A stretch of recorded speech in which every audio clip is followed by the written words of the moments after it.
This will be by the sink each day. We've got our primary colors, and you notice I've got 2 blues here. Okay, one of them is to mix your green with. If you use this blue, this one, if you use this to mix your green, it'll make it kind of like an olivey green. Okay, so it's not the worst thing in the world. This one will make it more of a pure green. So this is the green you'll get if you use that blue to mix it. If you use this blue, you'll get like a kind of just a muted olivey green. So it's okay if you do. So we have 2 different blues. We've got red, we've got yellow.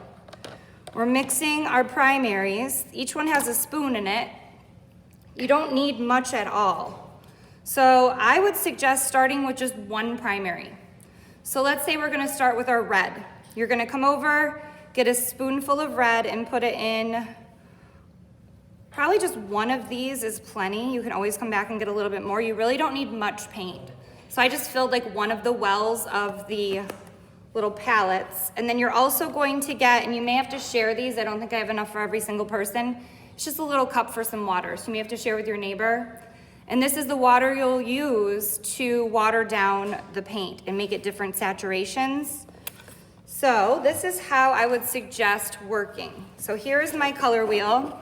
I've got everything labeled of where the colors will go. I started with my primaries. I've got red, blue, and yellow. I made sure that there's 3 open spaces between each one because that will give me enough space for my secondary and my tertiary colors. So I went through and labeled everything. I just did the tertiaries instead of writing it all the way out. I just did the abbreviation for those. And this will help you from making a mistake. Even like I said before, my smartest students have made a mistake and put the color in the wrong spot. So this will just help guide you and you can erase it later. But I would suggest doing that. So I've got my paint, I've got my water, and I've got my paper set up here. I'm gonna move this out of the way. What we'll do is we've got our paint, we've got our water, and we know where we're putting our red.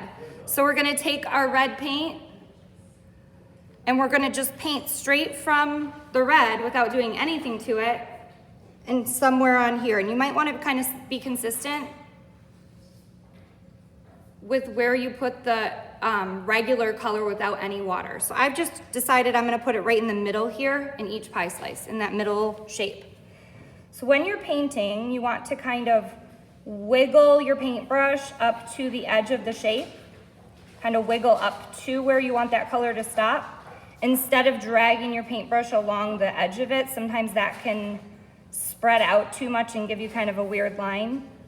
So I found kind of wiggling up to the edge, starting a little bit of ways from where it needs to end. And then don't be afraid to turn your paper as you're painting too. So if you're right-handed, you'll want to be painting on the opposite side of that shape. It just helps you control the paint a bit more so it doesn't look like a 6-year-old painted it, right? If we just take our time a little bit, it will be fine. So one thing to think about is once I get this shape painted, is my next shape with my red, I'm gonna add water to and I'm going to paint. So what area on this pie slice where the red is gonna go, where would I want to avoid? If I have wet paint right here, what's gonna happen if I put wet paint right next to wet paint? It kind of blends and runs together. Have you guys ever had that happen? So we wanna make sure we're kind of just working in a logical way. So my next shape maybe would be this one because it's not really touching this top part.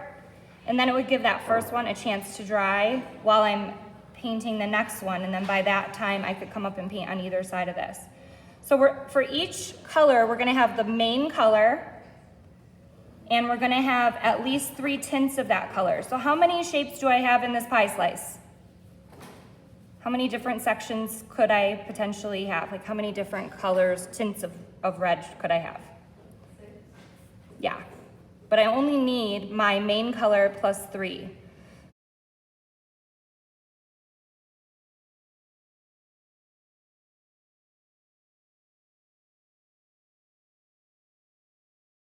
One, and then these 2 could match and those 2 could match. Does that make sense to you? To have the minimum amount of tints for that section. So what I'll want to do now is just take a little bit of that red, put it into the cup next to it, and just add a couple brushfuls of water. So I'm adding a few brushfuls of water, and then I'm going to mix it up.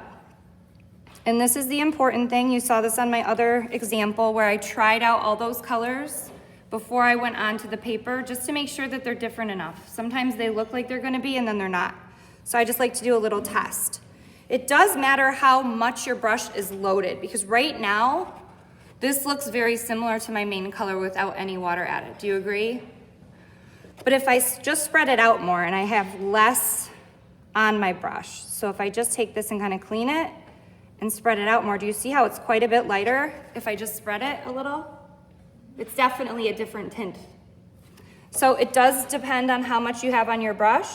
If it's too light, you can always do 2 layers of it. But to test it over here first and make sure it's different enough. So I just added a brush or 2 of water, and I tried it again, and those look very similar to me. But it's just because I've got more color, more paint here, and less, it's more spread out there. Even when I spread it out, it's really not much different. So in order to get a different pigment, a different amount of intensity and saturation, I would want to start a new little well in my palette, and then maybe take the one I just mixed and add that in small increments. And that way I know it's going to be different enough when I go to paint it. Does that make sense, guys? So I can now take my new tint here and I can paint that in. And then I just need 2 more. So one of them, or a few of them, might be pretty light. You can see on this one, that tint of red is like almost undetectable. It's just a tiny, tiny bit of a tint compared to the white of the paper. Some of them are a little bit more intense.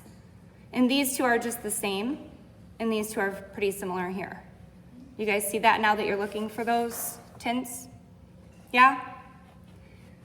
So I would suggest doing your mixing along the edge.